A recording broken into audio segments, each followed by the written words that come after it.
عقائد کے معاملے میں ذرا برلچک ان کے لیے ناقابل برداشت تھی۔ ان کی خانقاہوں میں نفس کشی کے جو طریقے رائج تھے ان پر نکتہ چینی کرنا یا انہیں معقولیت کی کسی کسوٹی پر کسنا ایک ایسا گناہ تھا جس کی کوئی بخشش نہ تھی۔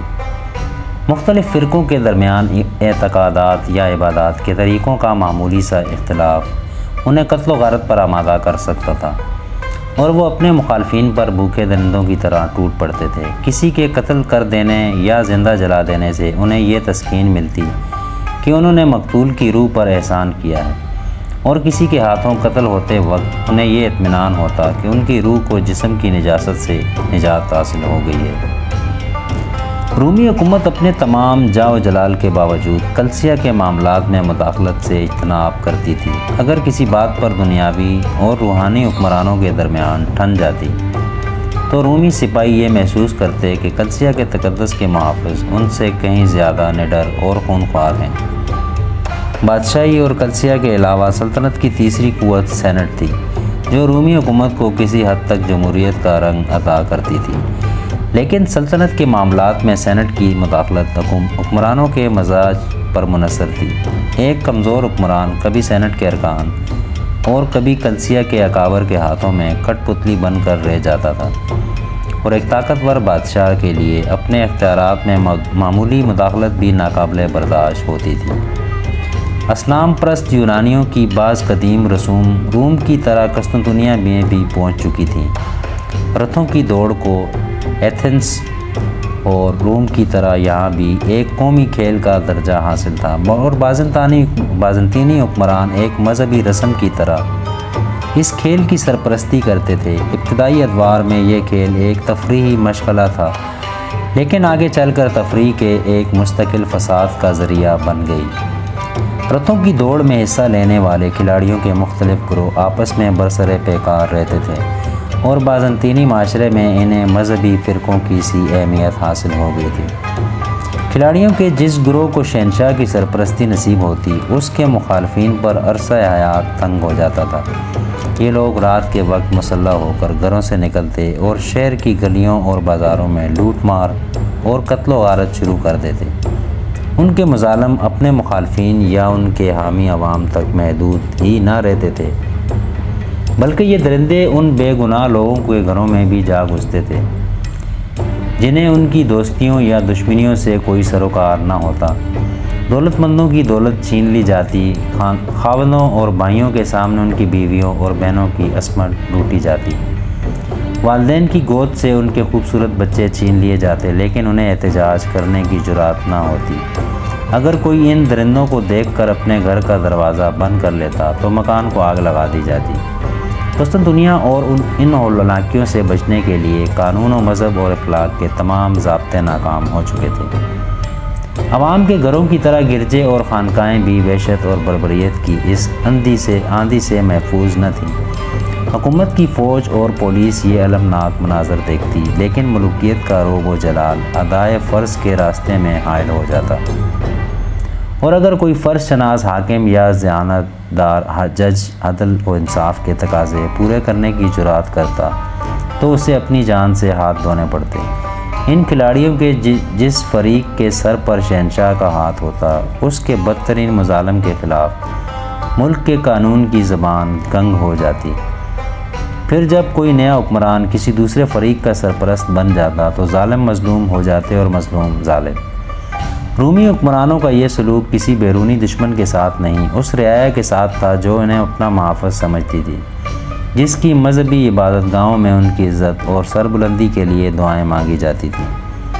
یہ وہ دور تھا جب مشرق و مغرب کے 64 صوبوں، 935 شہروں اور بے شمار بستیوں کے عوام پر کیسر کا حکم چلتا تھا، اور اگر ان صوبوں، شہروں اور بستیوں میں سوچنے، سمجھنے اور محسوس کرنے والے انسان آباد تھے تو ہمارے لیے یہ سمجھنا مشکل نہیں کہ شاہراہ حیات کے ان بھٹکے ہوئے مسافروں کی رات کتنی تاریک، کتنی بھیانک اور کتنی صبر آزما تھی۔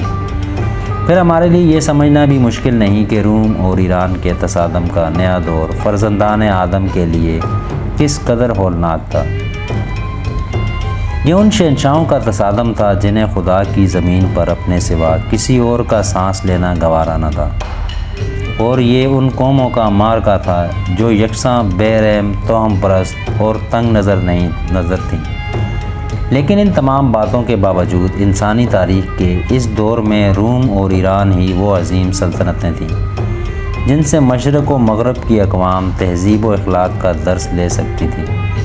یہی وہ گدلے پانی کے چشمے تھے جن کی طرف بے آب و گیا صحراؤں میں بھٹکنے والے قافلے رجوع کر سکتے تھے۔ ایشیا اور یورپ کے شمال اور مشرقی وسطی ممالک میں جہالت اور پسماندگی اپنے انتہائی عروج پر تھی۔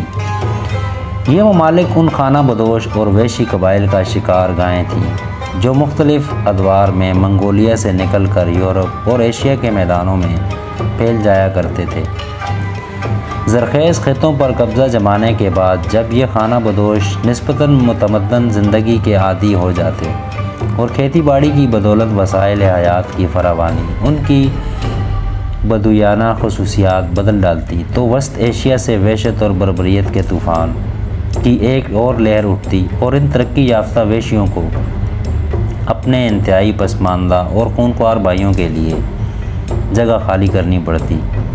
سیتھن اور ہن اور ونڈال جن کی وحشت اور بربریت کبھی مشرق میں سلطنت ایران اور کبھی مغرب میں سلطنت روما کے لیے خطرہ عظیم بن جاتی تھی، انہی قبائل کی شاخیں تھیں جو اپنی بڑھتی ہوئی آبادی کے لیے منگولیا کی چراگاہوں کو ناکافی پا کر نئی چراگاہوں کی تلاش میں نکل پڑتے تھے۔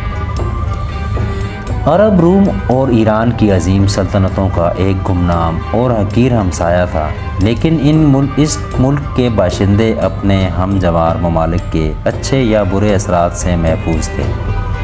مشرق یا مغرب سے اگر کوئی طوفان نمودار ہوتا تھا تو اس کی لہریں اس صحرا کی ریت میں گم ہو کر رہ جاتی تھی۔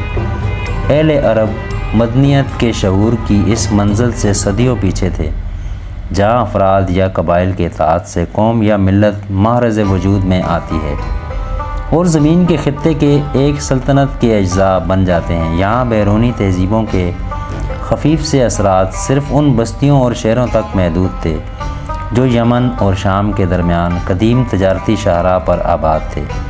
سلطنت کا تصور جزیرہ نما عرب کے ان بیرونی اور نسبتاً زرخیز علاقوں تک محدود تھا جہاں مستقل آبادی اپنے وسائل حیات کے تحفظ کے لیے کسی طاقتور خاندان کی سیادت قبول کرنے پر مجبور ہو جاتی تھی۔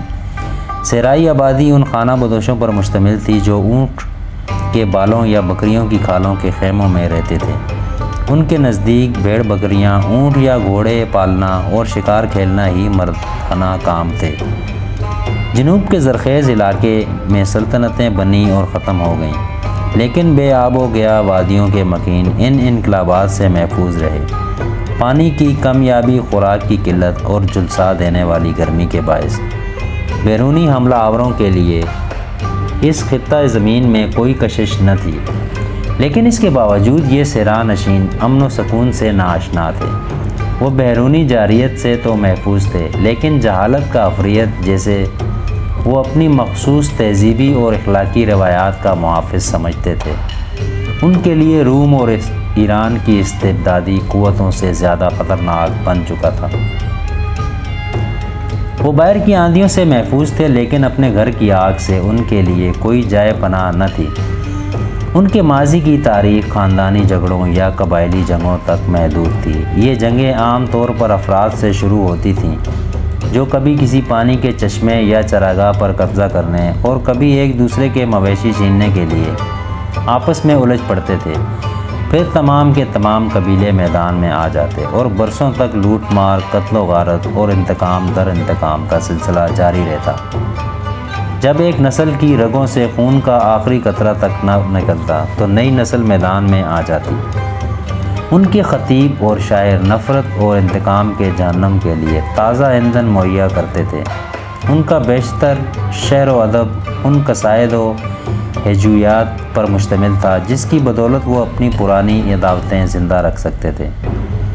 قبائلیت بدوی سوسائٹی کی بنیاد تھی۔ ایک فرد کی زندگی کا اولین مقصد اپنے قبیلے کی انا کی تسکین کا سامان مہیا کرنا تھا۔ اپنے قبیلے کے کسی فرد کے قاتل کے لیے کوئی جائے پناہ نہ تھی۔ ایسا مجرم فرار ہو کر ہی قبیلے کے انتقام سے بچ سکتا تھا، لیکن ہمسایہ قبائل کے خلاف انتہائی گھناؤنے جرائم کا ارتکاب بھی قابل تحسین سمجھا جاتا۔